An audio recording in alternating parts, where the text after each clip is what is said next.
Bismillahirrahmanirrahim. Assalamualaikum warahmatullahi wabarakatuh. Waalaikumsalam warahmatullahi wabarakatuh.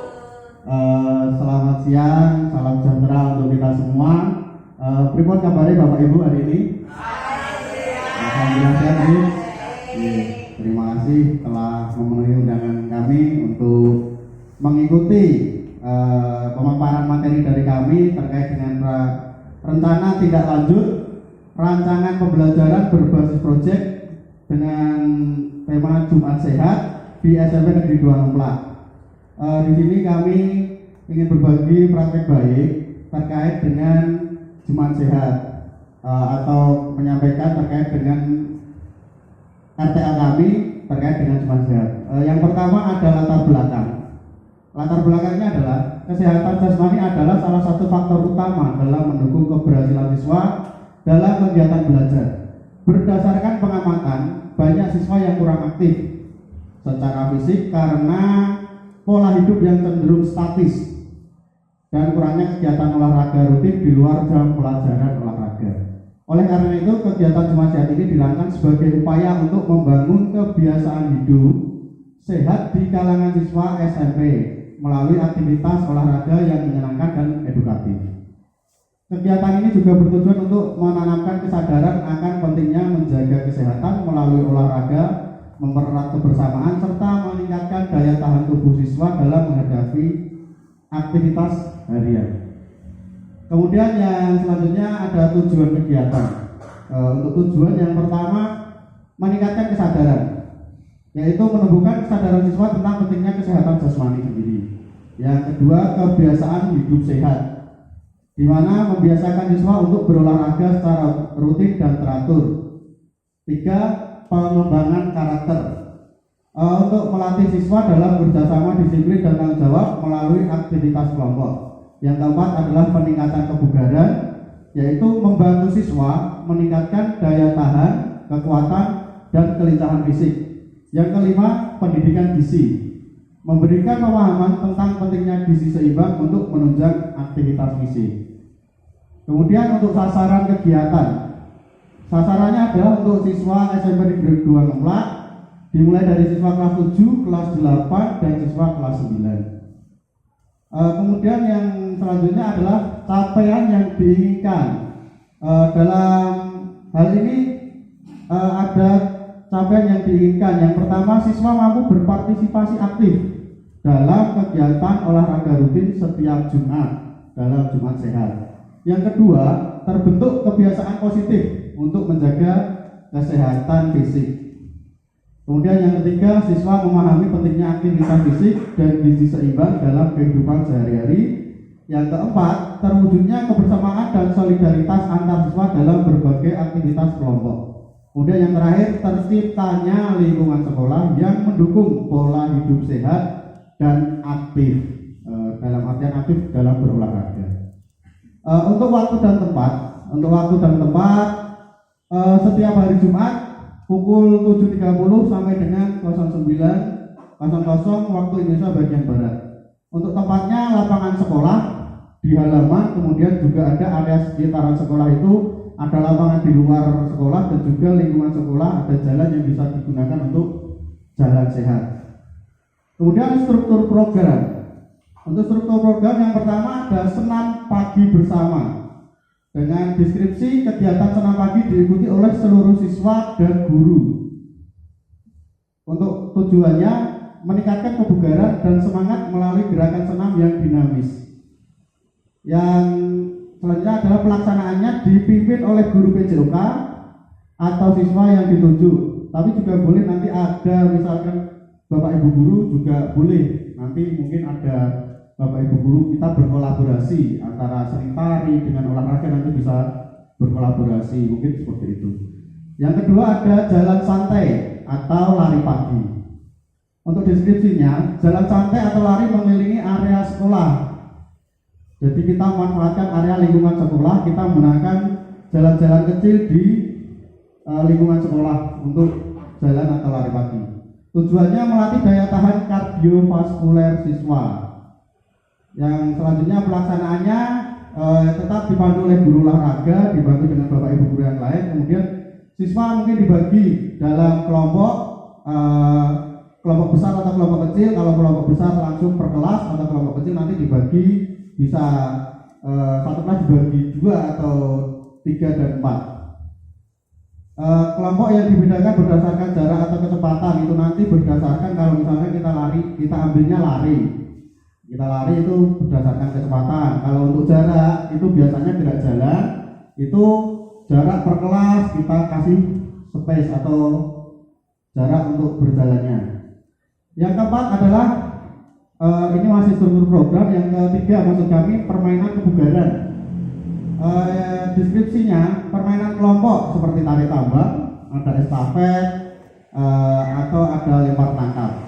Kemudian tujuannya meningkatkan koordinasi, kemudian kelincahan dan semangat tim. Pelaksanaan siswa dibagi dalam beberapa kelompok. Nanti bisa dibikin model turnamen atau dibikin model perlombaan atau perwakilan kelas nanti saling mewakili untuk dilombakan. Kemudian yang keempat, pembelajaran edukasi gizi seimbang. Deskripsinya edukasi tentang pentingnya gizi seimbang dan pola makan sehat.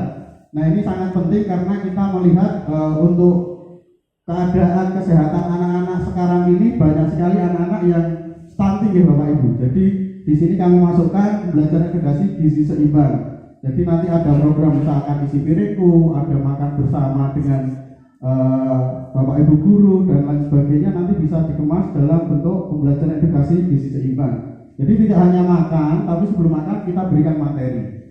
Tujuannya adalah meningkatkan kesadaran tentang pentingnya asupan gizi yang baik untuk menunjang aktivitas fisik. Aktivitas fisik itu tidak hanya olahraga ya Bapak Ibu, jadi bisa untuk konsentrasi dalam belajar, pertumbuhan perkembangan otak dan lain sebagainya. Untuk pelaksanaannya, guru PJOK memberikan pemahaman singkat mengenai gizi seimbang, diikuti dengan diskusi interaktif. Dan untuk itu tadi itu bisa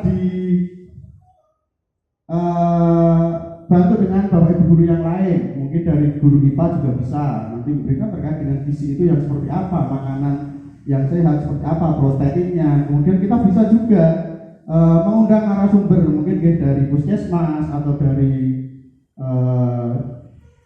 teman-teman dari aktivis untuk yang menggerakkan tentang terkait dengan edukasi gizi seimbang. Yang kelima masih dalam struktur program adalah evaluasi dan refleksi. Ini penting Bapak Ibu. Jadi kita harus bisa melaksanakan ini untuk evaluasi dan refleksi untuk mengetahui diskusi singkat mengenai kegiatan yang telah dilaksanakan. Jadi diskusi kita sebagai fasilitator atau Bapak Ibu guru juga berdiskusi terkait dengan program yang kita jalankan. Kemudian anak-anak juga berdiskusi bagaimana dengan kegiatan yang telah kita programkan, apakah mengalami kesulitan atau tidak, atau mereka sudah mengalami peningkatan atau tidak terkait dengan program-program yang telah kita laksanakan. Tujuannya adalah menilai respon siswa terhadap kegiatan Jumat Sehat dan memberi kesempatan untuk perbaikan di minggu berikutnya atau di bulan berikutnya atau di semester berikutnya. Jadi bertahap. Untuk pelaksanaannya, guru meminta siswa untuk berbagi pengalaman selama kegiatan dan memberikan masukan. Itu untuk guru ketika meminta evaluasi dari siswa atau refleksi dari siswa. Yang selanjutnya adalah kapasitas yang dimiliki. Yang pertama adalah sumber daya manusia. Sumber daya manusia ada guru olahraga sebagai fasilitator utama, kemudian ada OSIS sebagai tim pendukung teknis, kemudian ada guru dan tenaga kependidikan itu sebagai pendukung juga dalam melaksanakan kegiatan tersebut. Fasilitas dan infrastruktur, ada lapangan olahraga di sekolah, ada di halaman, kemudian kita punya peralatan olahraga yang bisa digunakan dan juga speaker sebagai pengeras suara dalam mengkoordinasi ketika akan mengadakan kegiatan. Untuk anggaran, nah ini anggaran ini pengelolaan anggaran internal sekolah atau dukungan dari komite sekolah, tapi tidak menutup kemungkinan kita ada subsidi silang dari orang tua dan juga wali siswa gitu. Jadi kita bekerja sama kaitannya dengan ini untuk kepentingan anak. Misalkan ada gerakan gizi sehat, itu kita bisa koordinasi dengan orang tua bagaimana terkait dengan nanti makanan apa yang bisa kita bawa ke sekolah. Yang selanjutnya adalah rencana evaluasi. Untuk rencana evaluasi ini ada 9 poin. Yang pertama, evaluasi dilakukan secara berkala untuk menilai efektivitas program, Bapak Ibu. Jadi dilakukan secara berkala. Ada evaluasi mingguan. Yang selanjutnya diskusi dengan siswa untuk mengetahui tanggapan dan kendala, seperti yang saya sampaikan di awal tadi. Kemudian yang keempat adalah observasi langsung, observasi langsung partisipasi siswa selama kegiatan. Ya, selama kegiatan. Kemudian ada evaluasi bulanan menggunakan survei singkat misalnya untuk mengukur peningkatan kebugaran jasmani anak. Yang selanjutnya untuk mengukur pemahaman siswa tentang pola hidup sehat sesuai dengan apa yang tadi di awal kami sampaikan terkait dengan programnya. Kemudian ada analisis keterlibatan siswa dalam setiap kegiatan. Yang selanjutnya juga ada laporan. Yang selanjutnya ada evaluasi akhir semester. Itu yang pertama, laporan rekapitulasi seluruh kegiatan Jumat Sehat untuk melihat capaian dan dampaknya pada siswa. Itu yang selanjutnya adalah kemungkinan tantangan. Nah, ini kan kita sebagai guru pasti juga harus mempunyai planning yang tujuannya untuk mempersiapkan kegiatan tersebut. Nah, untuk kemungkinan tantangan yang menurut kami yang saya observasi, yang pertama kurangnya motivasi siswa. Jadi sebagian siswa mungkin tidak antusias atau malas untuk berpartisipasi. Jadi misalkan kadang kalau misalkan senam itu anak laki-laki kan kurang tertarik. Kemudian bawa makanan, anak laki-laki biasanya gengsi, cah lanang di sekolah bawa bekal. Kemudian solusinya apa? Menggunakan variasi kegiatan olahraga yang menyenangkan dan menantang. Misalkan kita adakan tukar bekal, itu nanti kan anak-anak mungkin tertarik, wah ada yang mungkin aku bawa nasi sama tahu tok, nanti mugo-mugo dapat tukaran yang nasi sama ayam kan gitu. Jadi ada ketertarikan tersendiri. Untuk kemungkinan tantangan selanjutnya adalah keterbatasan sarana, Bapak Ibu. Kita peralatan olahraga yang mungkin tidak mencukupi karena mengingat siswa di SMA Negeri 2 Ngemplak cukup lumayan banyak gitu. Untuk solusinya optimalisasi alat yang ada dan pengadaan peralatan baru. Nah, itu nanti bisa kita laksanakan, bisa kita koordinasi dengan pihak sekolah. Yang ketiga, kemungkinan tantangan yang ketiga adalah kondisi cuaca. Ini alam faktor alam. Ada cuaca yang buruk, nanti ada setelah hujan, dapat menghambat kegiatan yang berada di luar ruangan atau kegiatan outdoor. Solusinya apa? Menyiapkan alternatif. Jadi kita harus punya plan A dan plan B sehingga kita bisa mengantisipasi bagaimana nanti ketika ada kendala di cuaca. Kita bisa manfaatkan aula atau di dalam kelas ya Bapak Ibu. Yang keempat adalah keterbatasan waktu. Jadwal yang bersinggungan dengan kegiatan lain, misalkan ada kegiatan yang sifatnya urgensi harus kita laksanakan segera, ya kita harus bisa memanage waktu dengan baik. Solusinya menyesuaikan jadwal kegiatan agar tidak mengganggu pelajaran atau kegiatan utama. Itu mungkin itu Ibu, dengan ada Bapak Ibu, dengan adanya program ini kami harapkan mampu menciptakan lingkungan sekolah yang sehat dan dinamis sehingga siswa dapat tumbuh menjadi individu yang aktif, sehat dan berprestasi. Sekian, terima kasih atas waktunya. Mungkin ada yang ditanyakan dari Bapak Ibu terkait dengan rencana tindak lanjut yang kami paparkan. Boten enten nggih. Oh, ada yang mau bertanya? Tidak ada. Terima kasih. Saya yakin Bapak Ibu sangat paham nggih, karena nggih sudah kami paparkan dengan detail dan jelas sehingga nanti untuk koordinasi selanjutnya mungkin bisa kita bicarakan di lain waktu. Mungkin itu, terima kasih dari saya. Apabila ada salah kata mohon maaf. Assalamualaikum warahmatullahi wabarakatuh.